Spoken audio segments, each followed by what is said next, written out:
Welcome to Board Game Empire. We're going to be showing you a brief overview and review of Prehistories by 25th Century Games. So this game has been out for a couple years. It's a tile placement, hand management strategy game, I guess you would call it.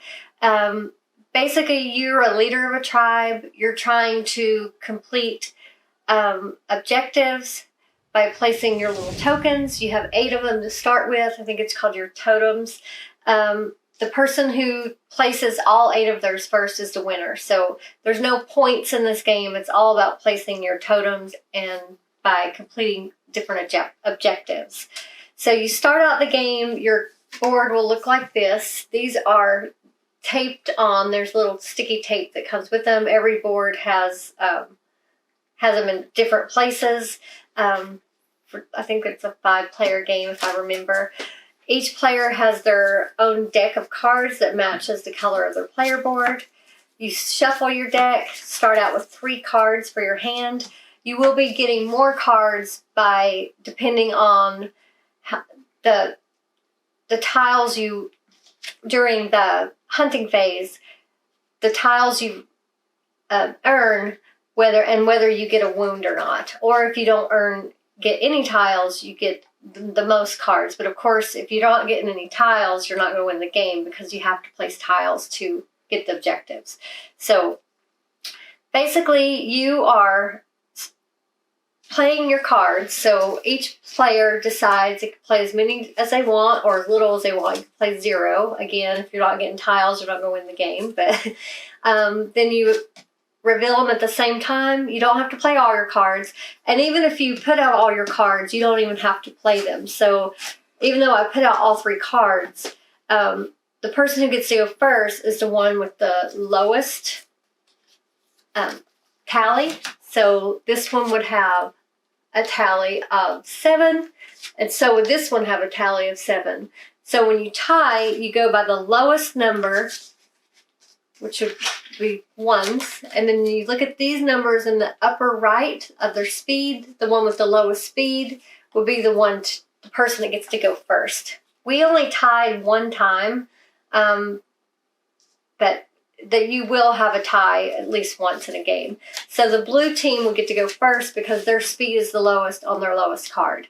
Then you choose your card. So I have a total of 7 points. So I would have a choice of any of these tiles, because this one you have to have a minimum of 1 to 3 to get a wound, or a 4+ to get a green arrow, which is no wound.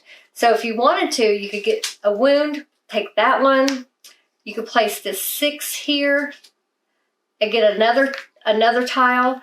You would take 2 wounds, which means you would only get 1 card, but it depends on what you're going for, especially at the end of the game when it's a little bit more competitive for the objectives. It might be worth it to take those wounds, especially in the last few rounds. And 2 wounds, you get no cards at the beginning of the game. Then oh yeah, 2 wounds, you get a card.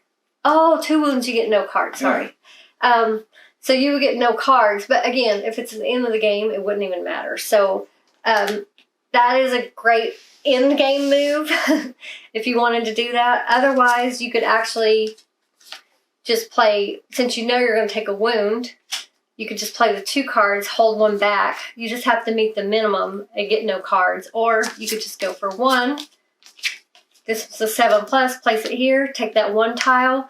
Then you wouldn't get no wound, you would have a green arrow, so you would get 2 cards during the hunting phase after you place your tile, during the planning phase. So once everyone has played their cards, it goes in play order. They claim as many of these as they can by placing their cards. They take their tile, set it aside, and then they will draw the amount of cards they get based on this card. Every player does that, and then in turn order, you place your tile on your board.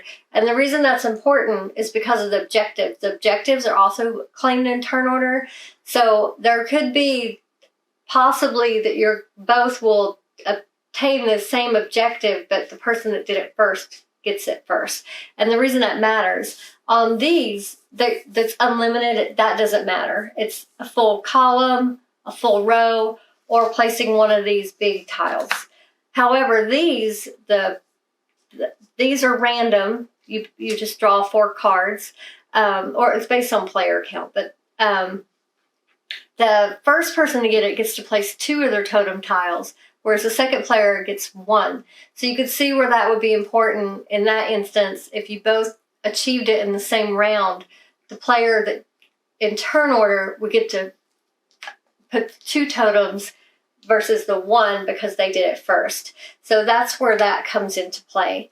So there's 4 phases in each round. There's the round setup where you're going to be replacing these empty ones, taking your cards off, putting them up to the side in the discard. When you run out of cards, which you will a lot, you just shuffle them and put them back. Because after you cover the 2 hands, you get 2 extra cards. If you cover the 1 hand, you get 1 extra card. So that's when you can really get those wounds later, because you're getting cards no matter what. So that actually makes a difference. There is one thing. You have to make sure that when you first start, you have to be at the very, pretty much the left column. And then each additional one has to connect.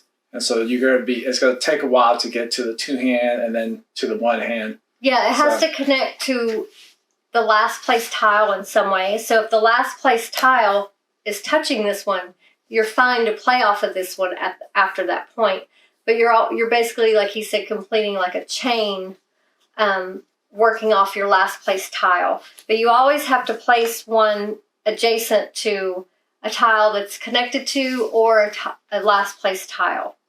You also have to put your tiles down where they're, what are you doing? Oh. Where the animals are upright.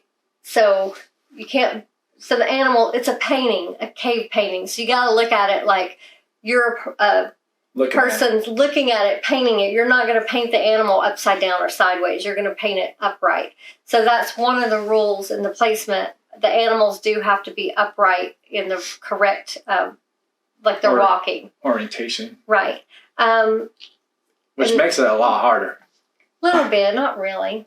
I only had one that I had to change. Yeah. It's not that hard because they're double-sided. Yeah. Maybe near the end it might get a little harder. The main thing is just focusing on those objectives, because that's the whole point of the game, is to put down your totems first. So if you're focusing on those objectives, you're going to be getting as many of these tiles as you can every turn.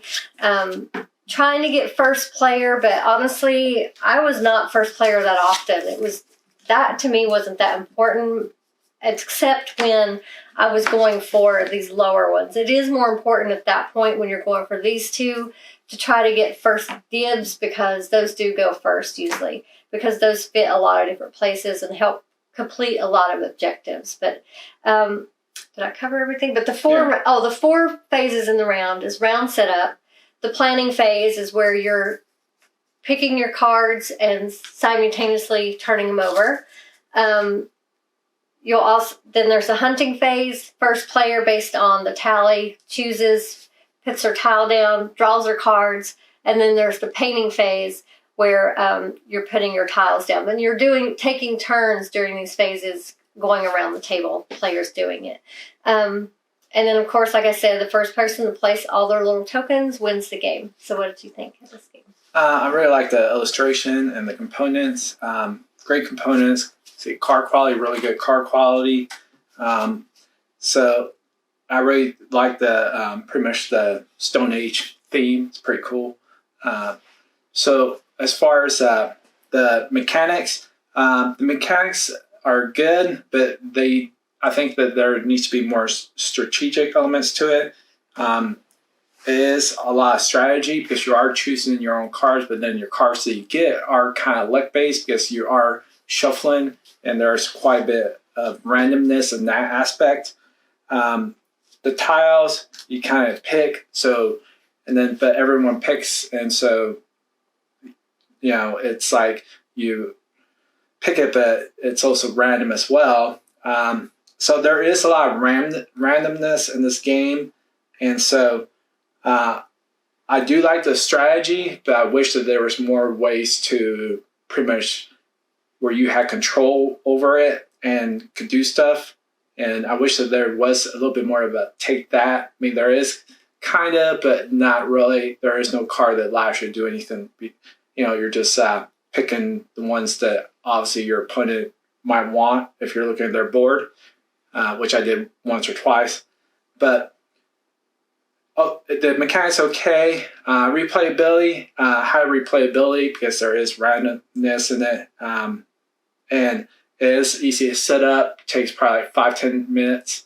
The game's quite short. Probably takes 25-30 minutes to play. Yeah. And so high replayability. Overall total, I'm giving this like a 6.5 out of 10. I do wish that there was more to it and more that I could control. I think it was a little too randomness for me. But I could see how this would appeal to a lot of people. But I just like more strategic games and more games that I am able to control what's going on. So that's my score. I honestly, there's nothing wrong with this game, but for me, it's not my cup of tea. I like more point salad type games. This was too simple for me. It was basically really repetitive, and I actually won both times we played, and I still didn't think it was that fun. So that was a big sign that I just don't really enjoy this type of game.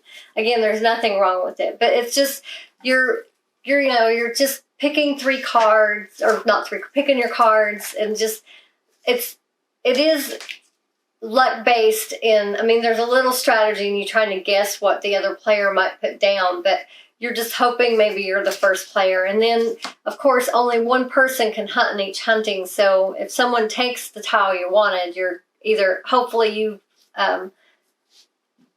plan for that and get a different tile, which I did most of the time. I made sure I could at least get 2 tiles later in the game. First of the game, you're not going to be able to do that because you only have 3 cards. But once you put your tiles over those hands, you get more cards, and so you have a little bit more leeway to get the wounds and things like that and still get cards. But for me, it was just way too simple, and just, it wasn't, there's no build to it. It's just basically you're playing cards, placing tiles, and just doing that on and on until someone's placed all their tokens. And it is variable in the sense that you are changing these because there's a small stack of them that you choose from. These are always the same. I don't know. It's just, for me, I could see how this would be a great family game with kids. With younger kids, it would be a great game. But for us and where we are for board games, it's just a little too simple. But definitely, if you prefer a game that's not as complex and just, straightforward, and want a game that you can play with younger kids, this would be a great game for a family game. So I would give this a 6 myself, for my personal taste. But you can get it on Amazon, other places. We will put the link in the description if you want to check this game out for yourself. Thank you for watching. Did you have anything else you wanted to say? Mm-hmm. Hope you enjoyed. Hopefully this helped you to decide whether this is a game that you would want for your collection. Please give this video a like. Feel free to leave a comment or a question. If you're already subscribed, thank you so much for being a fan. If not, we hope you will subscribe. Thanks again, and we look forward to seeing you next time.